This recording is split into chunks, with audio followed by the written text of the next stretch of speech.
दोस्तों Delhi DElEd diet government diet college के लिए कम से कम आपके कितने रैंक होने चाहिए, ठीक है ना। और आज के इस वीडियो में दोस्तों मैं आपको ये भी बताऊंगा कि वेटेज रैंक क्या है और वेटेज रैंक से हम क्या पता कर सकते हैं, क्योंकि यही रैंक है दोस्तों जो डिसाइड करेगा आपका कि गवर्नमेंट डाइट कॉलेज मिलेगा या नहीं मिलेगा। तो इस वीडियो में मैं आपको कैटेगरी वाइज बताऊँगा, ठीक है ना। और ऐसे स्टूडेंट जिनका रैंक अच्छा नहीं आया है तो उनका प्राइवेट कॉलेज में कैसे एडमिशन होगा ये भी मैं आज के इस वीडियो में बताऊँगा। तो इस वीडियो को आप लोग एंड तक देखिएगा गाइस, ठीक ना। अगर कुछ भी आप स्किप करते हैं तो बाकी रिस्पॉन्सिबिलिटी आपकी होगी, क्योंकि मैं आज के इस वीडियो में आगे का प्रोसेस बताने वाला हूँ, ठीक ना। तो प्लीज़ देखो गाइस, कुछ स्टूडेंट ऐसे भी हैं जिनको उनका वेटेज रैंक नहीं बताया गया है, तो फिर वो क्या करें, उनके लिए भी सॉल्यूशन है, वो भी मैं बताऊंगा। देखो गाइस, ये है seat matrix for government diet college. इसका मतलब ये है दोस्तों कि गवर्नमेंट डाइट कॉलेज में कैटेगरी वाइज कितनी सीटें कौन सी कैटेगरी के लिए रिजर्व की गई हैं।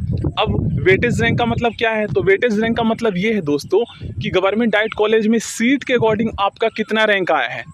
मान लीजिए आप जनरल कैटेगरी से बिलोंग करते हैं, तो ऐसे में दोस्तों आपका वेटेज रैंक लगभग 600 तक आया है, ठीक है। 600 से ज़्यादा नहीं होना चाहिए। अगर आपका 600 के आसपास आया है तो इसका मतलब ये है कि आपका गवर्नमेंट डाइट कॉलेज में एडमिशन हो जाएगा, क्योंकि गवर्नमेंट डाइट कॉलेज में जनरल कैटेगरी के लिए 555 सीटें रिजर्व हैं। तो जिनका 600 तक रैंक आया है उनका 100% एडमिशन हो जाएगा, क्योंकि 20 से 30 स्टूडेंट ऐसे होते हैं जिनके पास कंप्लीट डॉक्यूमेंट्स नहीं होता, या फिर दोस्तों वो किसी अदर कोर्स में एडमिशन ले लेते हैं, तो ऐसे में वो एडमिशन नहीं ले पाते। तो फिर 600 तक हम रखते हैं कम से कम, अगर होना चाहिए आपका रैंक, ठीक है ना। वेटेज के अकॉर्डिंग मैं आपको बता रहा हूँ जनरल कैटेगरी के लिए। और जिनका 560 तक है तो उनका तो 100% कन्फर्म है होना, ठीक है ना।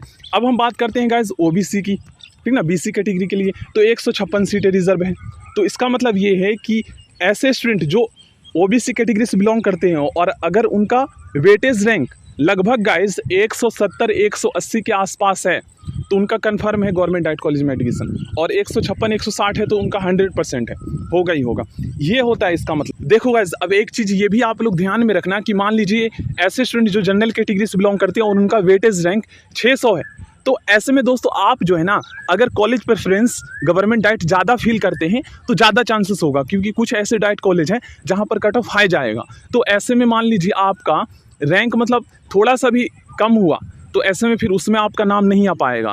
तो ज़्यादा कॉलेज प्रेफरेंस फील करेंगे गवर्नमेंट डाइट के तो ज़्यादा चांस होगा। तो जिनका रैंक अच्छा नहीं है, मतलब 555 से ऊपर है, तो वो कम से कम 5 से 6 गवर्नमेंट डाइट कॉलेज जरूर फील कर लें अपने आसपास के, मतलब जो आपके घर के आसपास हो। ये हो गया। अब हम दोस्तों एससी कैटेगरी की बात करते हैं, तो एससी कैटेगरी के लिए 156 सीटें रिजर्व हैं। तो इसका मतलब ये है कि ऐसे स्टूडेंट जिनका वेटेज रैंक, देखिए ऐसे स्टूडेंट जो एससी कैटेगरी से बिलोंग करते हैं और जिनका वेटेज रैंक दोस्तों 156 160 170 के आसपास है तो उनका एडमिशन हो जाएगा गवर्नमेंट डाइट कॉलेज में, और 160 के आसपास है तो उनका 100% होगा।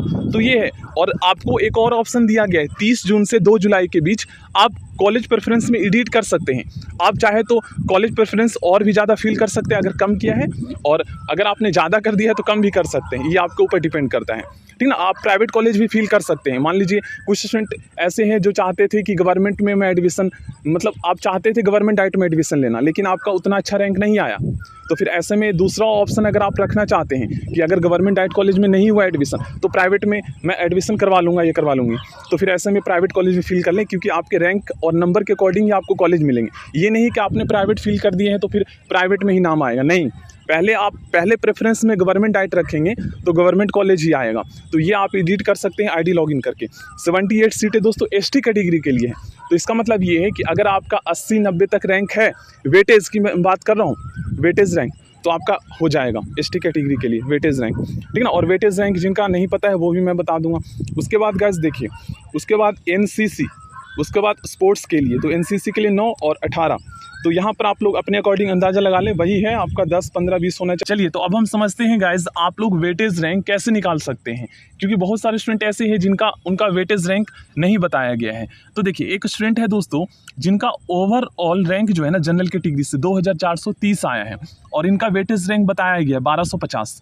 तो इसका मतलब ये है गाइज कि गवर्नमेंट डाइट में सीट के अकॉर्डिंग इनका जो वेटेज रैंक है ये काफ़ी ज़्यादा है। मतलब इनका जो रैंक है ना ये लगभग 600 के आसपास आना चाहिए था, क्योंकि 555 सीट है गवर्नमेंट डाइट कॉलेज में रिजर्व जनरल कैटेगरी के लिए और इनका 1250 आ रहा है, तो इनका नहीं हो पाएगा। लेकिन देखिए एक यहाँ पर एक स्टूडेंट है, इनका ओवरऑल रैंक है 834 और इनका वेटेज 455, तो इनका तो हो जाएगा, ठीक है। तो यही है। अब मैं आपको प्राइवेट कॉलेज के लिए बता देता हूँ कितनी रैंक चाहिए, कितनी वेटेज रैंक चाहिए। तो इसके अकॉर्डिंग दोस्तों आप लोग अपना वेटेज रैंक निकाल सकते हैं। मान लीजिए आप जनरल कैटेगरी से बिलोंग करते हैं और आपका ओवरऑल रैंक 1500 के आसपास है ना, तो हो सकता है आपका वेटेज रैंक जो है ये गाइस लगभग मैं कह सकता हूँ 700-800 होगा। तो इसका मतलब ये है कि आपका जो ओवरऑल रैंक है ना, अगर मान लीजिए 1200 के आसपास है तो आपका वेटेज रैंक लगभग 600 तक होगा, 600-700 तक। तो 600 तक होगा तो फिर तो चांस है। और देखिए ओवरऑल रैंक अगर आप जनरल कैटेगरी से बिलोंग करते हैं 1100-1000 तक है आपका, तो फिर इसका मतलब ये है कि आपका वेटेज रैंक 600 के आसपास आ रहा होगा, तो आपका एडमिशन हो जाएगा।